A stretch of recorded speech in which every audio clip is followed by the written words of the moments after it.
Check. How my audio level's good? Can everybody hear me? Unicorn Riot team, please just message me if you can hear me. Live here in Philadelphia, or at least I hope I'm live. If you're watching, thanks for watching.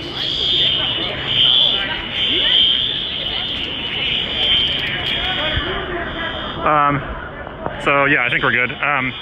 Okay, so yeah, my name's Chris. I'm with Unicorn Riot. We're here in Philadelphia. Anyone who's not been living under a rock this week probably knows that basically cities across the country are rioting, having mass protests, tons of expropriation of goods, or also referred to as looting, happening all over the place. Here in Philadelphia, this is Center City. City Hall is just a few blocks away. We're here at the intersection of 15th and Chestnut. You can see there's lines of police in riot gear here. Earlier, this whole intersection was taken up by angry protesters. People were smashing and taking stuff from stores up and down the block. I saw like large groups of youths with like their arms overflowing with like boxes of shoes and stuff like that. For a while, police appeared totally unable to maintain control. Maybe an hour or two ago, there was a line of officers, not even in riot gear, just with bikes. Block's closed. Gotta turn around and go home. Okay. Thank you. All right. Block's closed. This guy's telling people block's closed. All right, I'm gonna back up slowly. I'm live streaming for my news channel. All right, so they're telling us to leave. I'm clearing the area because I don't want to get arrested, but you can see there's a burnt trash can over there by the Staples. That was on fire earlier. This whole Wells Fargo is totally smashed. On the other side of this wall, you can see from our pictures earlier, it says no DAPL. Wells Fargo is one of the main banks funding the Dakota Access Pipeline, which there was a big protest movement against in 2016 and 2017. The Dakota Access Pipeline was basically forced against the consent of the Standing Rock Sioux Native American tribe. It went right through their reservation's water source.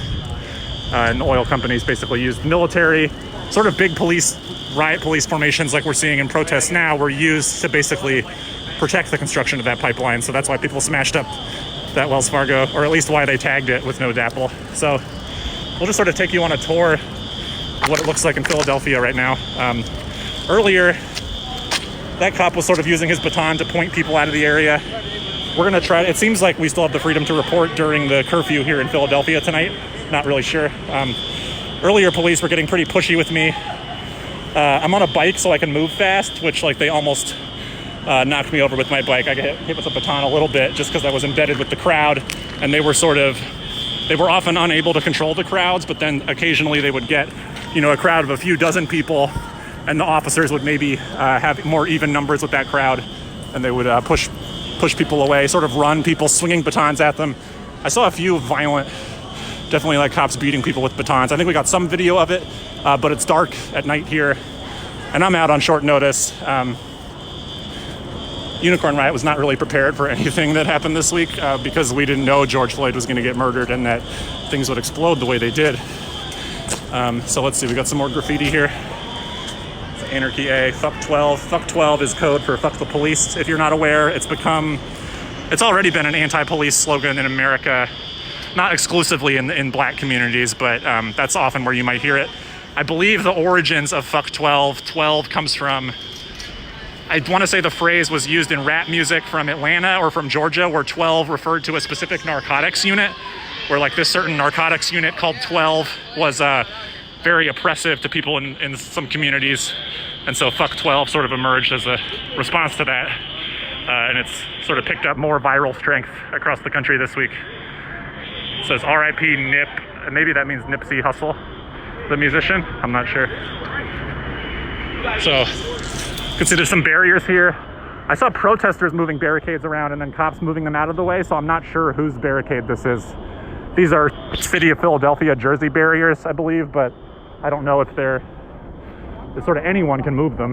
They're not very heavy, so. This is Philadelphia City Hall right here. Earlier, I believe Caddy Corner, I think it was a Starbucks inside the City Hall, got set on fire. There was a mass protest out here earlier today. We were not there to cover it earlier. We're here now to do our best to show you what we can. Basically, I've been helping our Minneapolis people with their streams from the George Floyd protests. But we're going to try to show you some of what's going on here in Philadelphia. I think a lot of people have been scared home by the curfew. Police were definitely like chasing people, basically being like, you're going to get your ass beat if you don't get away from me right now. You know, here's this baton, you can eat it. So that definitely dispersed some people. When I've seen Philadelphia police interacting with the crowds tonight, some of them seem fairly calm. Some of them are pretty worked up. There was at least one point where I saw the commander saying, "Stop, hold the line," and some guys were still charging forward, like cracking people with their little extendable batons. It's probably no secret that Philadelphia Police Department has a very antagonistic history with black communities here in Philadelphia. It goes back to, I mean, it's really all of American history, with Philadelphia being America's first capital. But some recent context, I guess, in the 1980s, people have probably heard of Mumia Abu-Jamal, who's a political prisoner who was framed for the shooting of a police officer in the 1980s. The judge that convicted him at trial used the N-word to refer to him, but he still hasn't gotten the new trial, but he might be getting one soon. And the Philadelphia Fraternal Order of Police, the Philadelphia Police Union, which has a lot of support on the rank and file officers, is very against anyone who's seeking justice for Mumia, even though the judge in his trial called him the N-word. And then also in the 1980s in West Philly, there was a black radical organization called MOVE, which was like a sort of like a naturalist black power group. Their spiritual leader was a guy named John Africa, and they sort of had their own like back to nature compound they were living at in West Philly, and then basically had an extended standoff with the police. There was already conflicts they had with the police, and then the police essentially put their entire building under siege. I think the 25th anniversary of this incident just happened, where the Philadelphia police dropped a bomb on this black power group's building, burnt it to the ground, and also burning many surrounding blocks to the ground. So that's just some local history here in Philadelphia, decades old at this point, but still, you know, part of the electricity you can feel in the air when there's groups of people roving the streets, things getting smashed, often mostly white police officers being very aggressive with some of the black youths out here tonight. And so people are still pretty pissed about George Floyd's murder. There's also a long history of police brutality and killings here in Philadelphia. I can give you some more context later. I'm going to try to catch my breath. So yeah, this is Philadelphia City Hall. This says, to all the white people out here with us, you are a real one.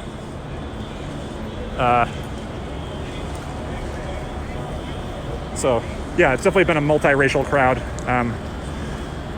There's some videos on our Twitter from what happened earlier before I was able to get the live stream up. So yeah, earlier City Hall was definitely, people were trying to break in. You can't really see on my stream right now because I'm using a phone, but there's a bunch of rubble and stuff over there. Like maybe there was some trash getting thrown or burned or something. Yeah, traffic is sort of randomly blocked and then opening back up throughout the city. Let's see. Okay, so now you can see another, this might count as a mobile field force unit coming up here.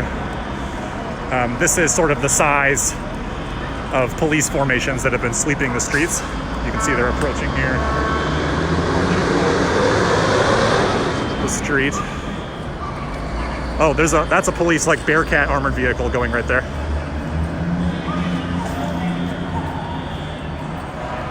So let's see, I count. It's about 3 officers to a row and roughly 1, 2, 3, 4, 5, 6, 7, 8, 9, 10, 11, 12, 13, 14.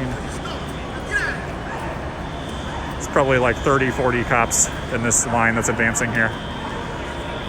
So if anyone is still doing any protest activity or trying to expropriate goods from businesses in there, these guys are gonna come push them around, basically.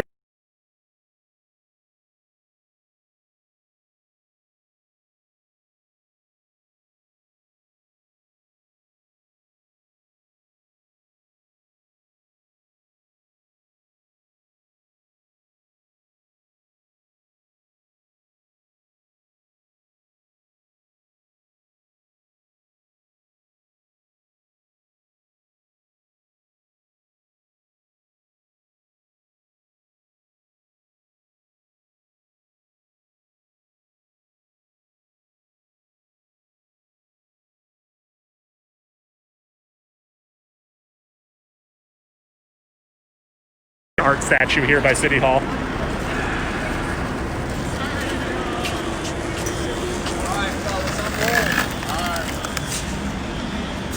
So this is some more kind of upscale cafes and stuff by City Hall. Been tagged pretty heavily. Let's see. Okay, those cops are marching back up past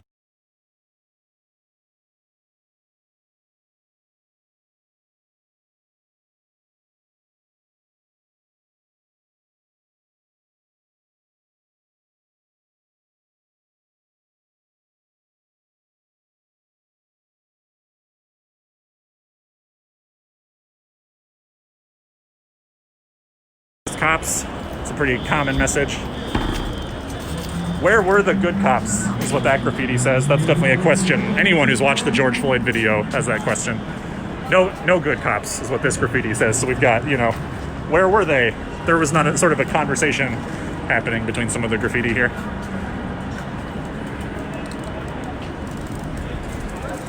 Let's see, more fuck 12. Fuck 12 is definitely probably the most common message we've seen chanted or spray painted. George Floyd, fuck 12, fuck 12, fuck the police, fuck Trump, SMD, fuck 12. It ends today. There's some more. That's a police tow truck speeding off. Wonder where they're going. So